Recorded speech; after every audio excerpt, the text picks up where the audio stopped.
주말 저녁 사적인 모임에서 발생한 비위 행위가 왜 공무원 징계 사유가 되는 걸까요? 직무와는 아무런 관련이 없는데 왜 해임까지 거론되는지 공무원들의 불만은 상당합니다. 공무원 품위 유지 의무 위반에 있어 이 직무 관련성 판단 기준이 늘 모호하여 현장에서 큰 혼란을 초래합니다.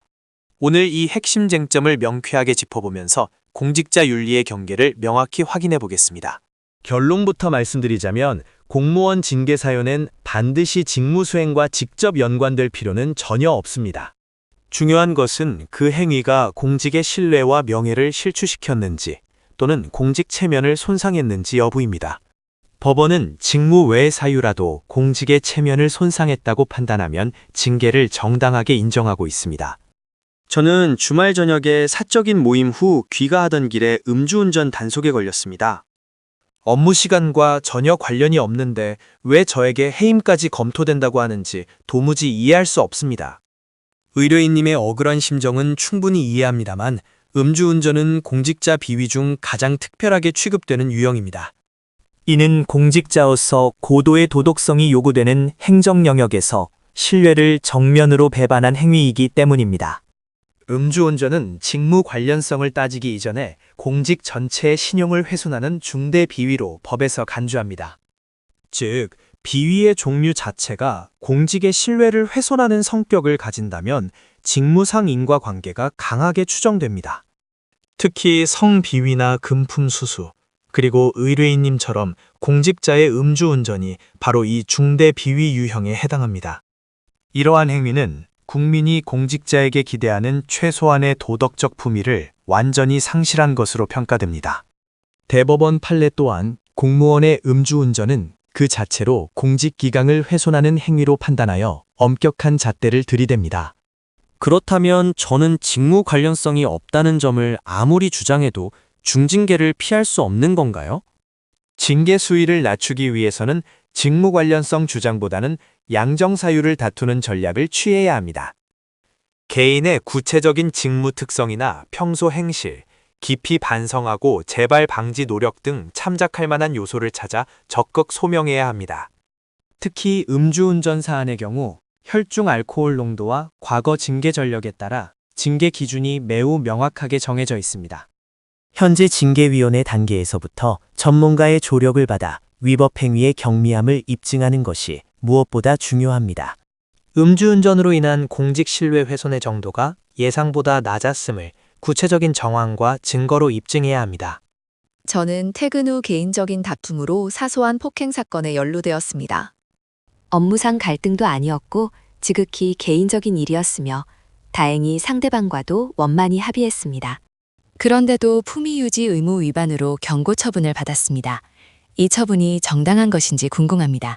폭행이나 사적인 금전 다툼 같은 사안은 앞서 본 음주운전 같은 중대 비위에 비해 직무 연관성이 낮다면 경징계에 그칠 수 있습니다. 의뢰인님의 경우처럼 합의가 이루어졌고 피해가 경미하며 언론에 노출되지 않았다면 경고 처분 수준은 일반적으로 내려질 수 있는 수위입니다. 합의 여부는 감경 사유가 될 수 있지만 품위 유지 의무 위반 자체는 사라지지 않으므로 징계는 불가피합니다. 다만 이 사안에서 징계 수위를 결정하는 중요한 기준은 공무원의 직위를 이용하여 위력을 행사했는지 여부입니다.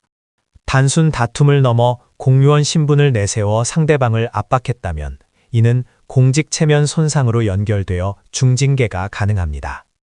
만약 의뢰인님이 폭력행위 과정에서 자신의 공무원 직위를 과시하거나 언급했다면 사안의 경중이 완전히 달라집니다. 그렇다면 판례는 직무 외 사유에 대해 어떤 구체적인 판단 기준을 제시하는지 좀 더 깊이 살펴보겠습니다. 법원은 공직자로서 일반적으로 요구되는 도덕적 의무를 위반했는지를 가장 중시하는 판단을 내립니다.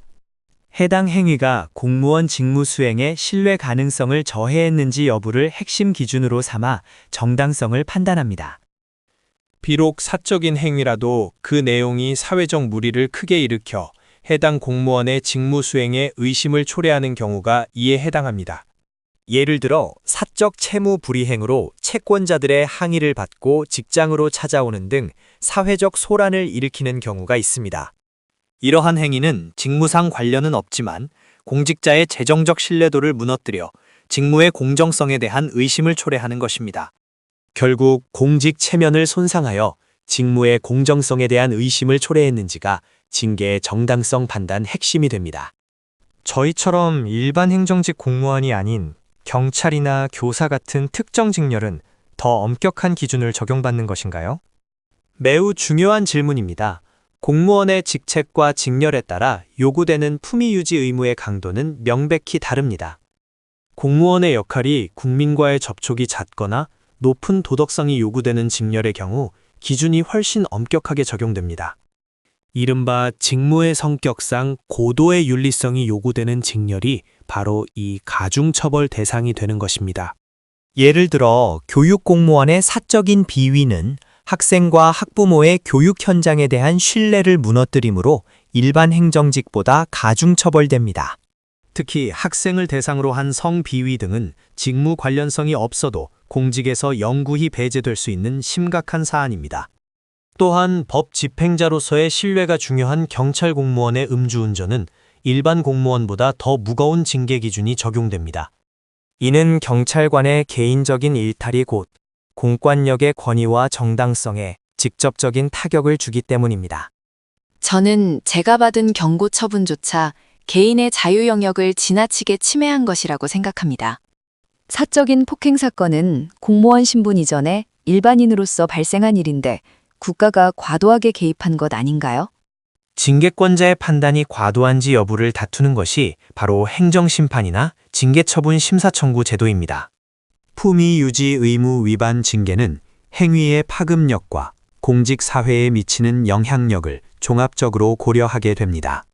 직무 외의 사유라도 그 파급력이 공직사회 전체에 부정적인 영향을 미쳤다면 징계는 정당하게 됩니다. 다만 징계 처분이 과도하다고 생각되면 행정사의 전문적인 조력을 받아 적극적으로 심사를 청구하여 다툴 수 있습니다.